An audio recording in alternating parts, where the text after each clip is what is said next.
entender. Oi, eu queria trazer uma pergunta agora para você, porque é o seguinte, né? A gente está vendo aí, acabei de trazer essa informação que o FONC aí subiu os juros desde 2018, não subia. Em relação ao mercado imobiliário americano, dá para se dizer que esse setor aí da economia, né? A gente sabe que ele foi muito afetado em 2008 quando subiram os juros, houve aquela grande bolha do setor imobiliário, as pessoas não conseguiram dar conta de pagar ali os seus imóveis, foi uma grande crise em 2008 nos Estados Unidos, por conta também de um aumento de juros, principalmente afetando o mercado imobiliário.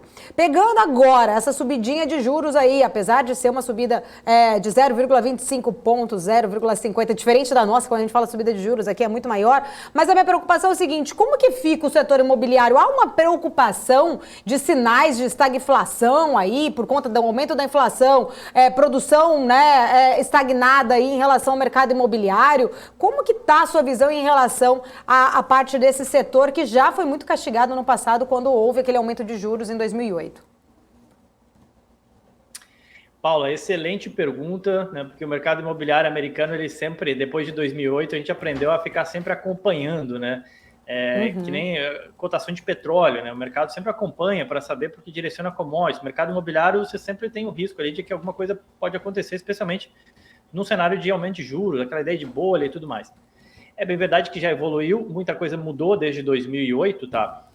Mas a gente viu, sim, um aumento muito forte das taxas de mortgage, né? Taxas hipotecárias aqui nos Estados Unidos. Elas saem de 2,65, que foi a mínima que bateu, se não me engano, no início do ano passado, né? Pós ali 2020, pós-pandemia e tudo mais.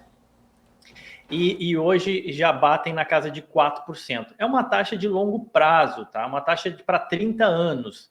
É diferente dos Fed Funds, que são taxas de curto prazo, de um ano, né? Então, você está falando de uma taxa de empréstimos para 30 anos. Né? O cara vai comprar a casa e vai pagar durante 30 anos. 4%. Já é um número bem maior do que os 2,65%. A análise normal, tradicional, seria dizer o seguinte, olha, isso vai realmente travar o mercado imobiliário.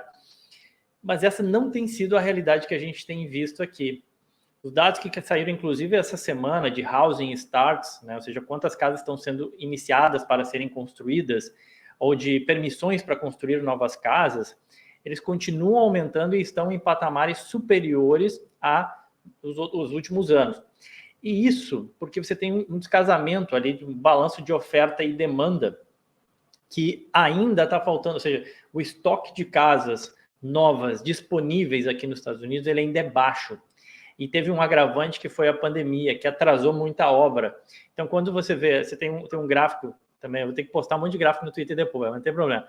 Tem um gráfico que é super interessante que mostra a permissão para a construção de novas casas vem aumentando, você tem demanda, você tem um descasamento de oferta e demanda, então precisa de novas casas.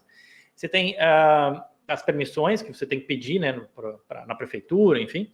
Você tem, de fato, o início da construção e você tem quantas casas foram completadas. E você teve um descasamento agora, né, de como teve permissão para construir novas casas, começaram a se construir novas casas, mas não se entregou, não cresceu na mesma magnitude a entrega dessas casas. Então, hoje, dá um exemplo aqui da realidade, por exemplo, de Miami, da Flórida. Você teve uma migração muito grande de gente que veio do norte, ou veio até da Califórnia para cá, seja pelos conceitos mais liberais que o estado da Flórida tenha aceitado, taxa de imposto mais baixa, enfim. Então, atraiu muita gente, inclusive pega a Tampa, a Kate Wood lá, que é da ARK Innovation, uma gestora de fundos de tecnologia, migrou todo o time para cá, o Goldman Sachs vindo para cá. Você teve um bom imobiliário aqui na Flórida que falta casa, falta apartamento aqui. E você precisa construir mais, mesmo com taxas de juros mais altas. E eu já vi uns estudos que mostram que o que mais pesa, na verdade, na hora de comprar uma casa, não é tanto a taxa de juros que vai influenciar em 50 ou 100 dólares a mais na prestação, na mortgage, mas sim renda, né? Ou seja, aquele sentimento de que eu posso pagar isso e essa segurança em termos de trabalho. E aí, como o mercado de trabalho americano está muito apertado e a economia segue crescendo, acho que isso ajuda a justificar por que o mercado imobiliário americano está tão forte.